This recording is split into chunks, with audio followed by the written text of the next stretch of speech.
క్రైస్తలార్డ్ దేవుని ఘనమైన నామమున ఈ రోజున వాక్య ధ్యానమునకు ప్రతి ఒక్కరికి దేవుని పేరట క్రైస్తలార్డ్ వందనాలు.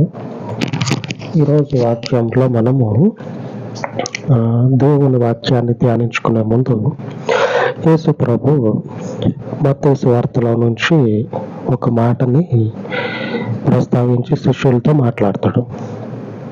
ఏమనంటే తట్టుడు మీకు తీయబడును అని ఉంటుంది.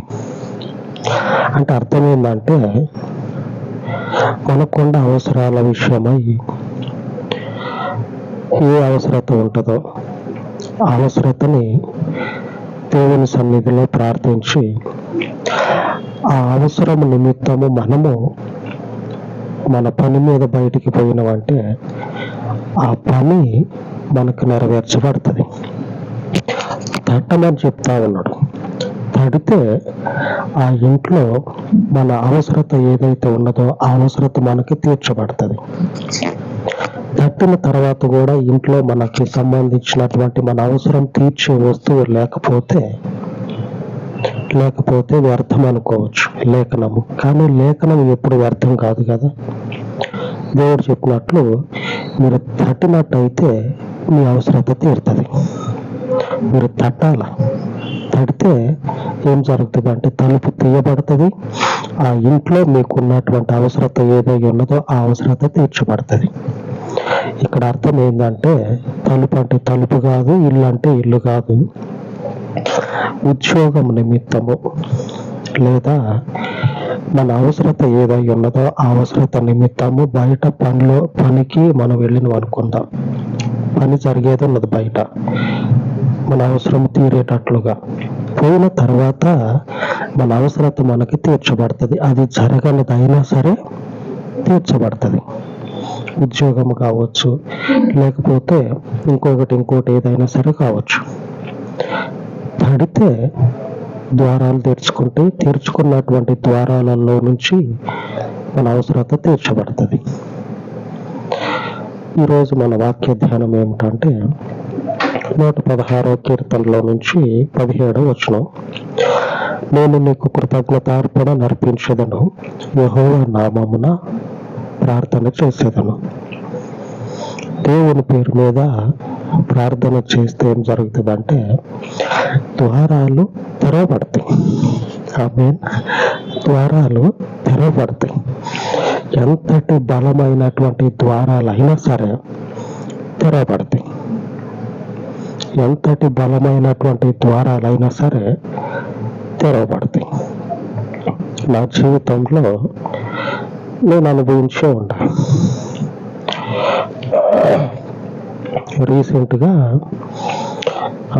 రీసెంట్గా పోయిన నెలలో ఏం జరిగిందంటే నేను ఒక పని మీద బయటికి పోయిన దగ్గర పని జరగల. తిరిగి మళ్ళా బండి మీద వస్తా ఉంటే ఈ లేఖనాన్ని ధ్యానించుకుంటా వస్తా ఉన్నా. తట్టుడి తీయబడునని లేఖనం చెప్తా ఉన్నది. అలాగని తడితే పని జరగల. మరి ఏడు జరుగుతుందా? ఆల్రెడీ ఇంకో దగ్గరికి పోదామని ఆలోచన ఉంది. అక్కడికి పోతే జరుగుతుందా అని ఇట్లాగొస్తా ఈ లేఖనాన్ని ధ్యానించుకుంటా ఉన్నా. దేవుడేమో తట్టమని చెప్తా ఉన్నాడు, తలుపు తీయబడుతుంది అని చెప్తా ఉన్నాడు. మరి ఎందుకు జరగల అని లేఖనాన్ని ఇట్లాగని ధ్యానం చేసుకుంటూ బండి మీద వస్తా ఉంటే వెనక ఒక లారీయోడు హార్న్ కొట్టాడు సైడ్ ఇవ్వమని. సరే అని చెప్పినాను, ఓడిపోతారు కదా అని వాడికి సైడ్ ఇచ్చా. రోడ్డు చివరికి వచ్చి పోతా ఉన్నా. వాడు సైడ్ ఇచ్చిన తర్వాత పోయినోడు కాదు. ఈసారి వాడు పోవాలా అని చెప్పానని ఇక నేను టర్న్ అయ్యే టైం వచ్చింది.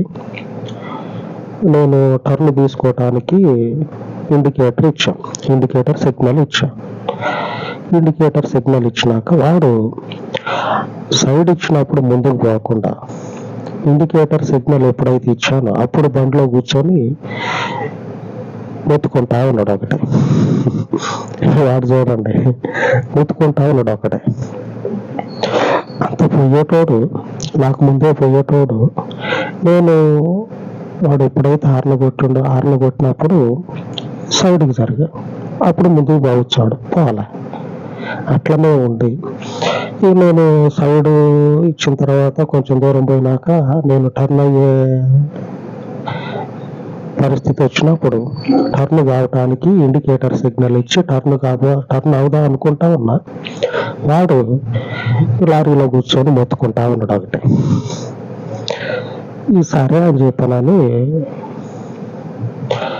ఈ లేఖనం ఇట్లాగనే ధ్యానించుకుంటా ఉన్నా కదా, అప్పుడు నాకు అనిపించింది, లేఖనం ధ్యానించుకుంటా ఉంటే అసలు ఇక్కడ గొడవ పెట్టుకునే అంత పరిస్థితి లేదు. కానీ వీడు గొడవ పెట్టుకుంటా ఉన్నాడంటే లేఖనము జరగకుండా, లేఖనము నెరవేరకుండా, లేఖనంలో నేను ధ్యానించే ఈ లేఖనంలో దేవుని ఉందేమో, దుష్టుడు అందుకే అడ్డుపడతా ఉండడాన్ని ఈ లేఖనాన్ని పట్టుకొని ధ్యానించి, ఆ తర్వాత నేను ఇంటికి వచ్చిన తర్వాత ఇదే లేఖనాన్ని పట్టుకొని కొంచెం సేపు ధ్యానం చేసి ఆ తర్వాత ఒక వారానికి నేను ఎక్కడైతే పోయానో అక్కడ పని జరగలేదని అనుకోవచ్చు కదా, లేఖనం ధ్యానం చేసుకుంటా ఆ తర్వాత వేరే దగ్గరికి పోదాం అని చెప్పి అనుకున్నా కదా, అక్కడికి పోయిన తర్వాత ఒక వారానికి పని జరిగింది. క్రైస్తలార్డ్ ఆ పని దేవుని పని అప్పటికే పెండింగ్ లో పడిపోయింది. దగ్గర 4 రోజులు కావస్తా ఉంది పెండింగ్ లో పడి. ఎలా అనుకుంటా ఉన్నా. అప్పుడు లేఖనం ధ్యానించినప్పుడు లేఖనంలో ఇట్లాగుంది కానీ పరిస్థితులు మనకు విరుద్ధంగా ఉన్నాయి అని అనుకునేంతలోనే ఈ లారీయోడు ఒకడు, వీడు అడ్డపడ్డాడు అంటే దుష్టుడు ఈ లేఖనంలోనే అసలైంది ఉంది. అంటే దేవుడు తలుపు తట్టమని చెప్తుండు కాబట్టి ఈడ పని కాల, మనం ఆలోచన చేసిన వేరే దగ్గర పోతే పని అవుతుందని ఆడికి పోదాం అనుకొని అక్కడికి పోతే, దేవుని చేత నడిపించబడి అక్కడికి పోతే పని అయిపోయింది ఆడ. ఆమేన్. ఇలాగనే యెహోవా నామమున ప్రార్థించి తలుపు తడితే పార్లా తెరుచుకుంటాయి తలుపులు. దేవునికి స్తోత్రం. పార్లా అలాగ తెరుచుకుంటాయి. ఈ మోషే కూడా, దైవజనుడైన మోషే కూడా ఇలాగనే ప్రార్థన కూర్చొని తలుపు తడతా ఉంటాడు, దేవుని తలుపు తడతా ఉంటాడు. అటు పక్కనేమో అమాలేకీయులు చూసుకుందారండి, మీ బలం ఏందో మా బలం ఏందో చూసుకుందారండి, మాటలతో అయ్యే పని కాదు ఇది, దెబ్బకి దెబ్బ చూసుకుందారండి అని చెప్పానని అమాలేకీయులు వచ్చి ఎదురుగా కత్తులు కటారులతోటి దిగారు. మోషే ఏమో ప్రార్థనలో ఉండి తలుపు తడతా ఉన్నాడు. తడతా ఉంటే ఏం జరిగిందంటే చిత్రం చూడండి ఒకసారి. మోషే ఎప్పుడైతే చేతులు పైకి ఎత్తి ప్రార్థన చేస్తాడో అప్పుడు ఆ మైదానంలో యుద్ధం చేసేటప్పుడు దేవుని ప్రజలు వాళ్ళని చంపుతా ఉన్నారు, శత్రువుల్ని. మోషే చూస్తా ఉన్నాడంత. చేతులు పైకి ఎత్తి ప్రార్థన చేసినప్పుడు ఇశ్రాయేలీయులు ఆ యుద్ధంలో ఉరికి శత్రువుల్ని హతమారుస్తా ఉన్నారు. చేతులు నొప్పులు వచ్చినాయి కదా అని చెప్పి చేతులు దించితే మోషే ఉరికిచ్చి ఇశ్రాయేలీయులని శత్రువులు చంపుతా ఉన్నారు. ఇదేంది చిత్రం అని మోషే ఏం చేసిందంటే ఇంకొంచెం ప్రార్థన చేసి చేతులు నొప్పి ఎక్కుతా ఉన్నా సరే ఆ చేతుల్ని దించటం మాత్రం దించలేక, ఎత్తిందంటే నువ్వు ఎంత నొప్పి అయినా ఉండని, చేతులు ఎత్తటం ఇక దించటం అనే పరిస్థితి లేకుండా పక్కన ఉన్నటువంటి ఇద్దరు మనుషులు ఆ 2 చేతులు అట్లా పట్టుకొని ఉంటే సాయంత్రం వరకు ఆ చేతులు అట్లాగనే ఎత్తి దేవునికి ప్రార్థన చేస్తాడు. ప్రార్థన చేస్తాడు. తలుపు తడతా ఉన్నాడు. ఏమని? మా శత్రువులు అంటే నీ విరోధులు నీ మీదకి యుద్ధానికి వచ్చారు, మాకు జయాన్ని ఇవ్వని. సరే అని చెప్పినని దేవుడు కూడా జయం ఇస్తాడు.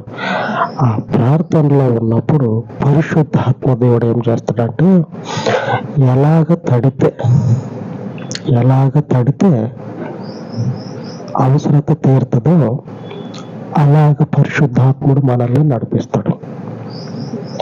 ఇంకా అవసరం తీరాలి కదా అని చెప్పనని ఒక పద్ధతి ఒక క్రమం లేకుండా పోయి చూస్తే ఏమీ కనపడదు. ప్రార్థనలో కూర్చుంటే పరిశుద్ధాత్మ దేవుడు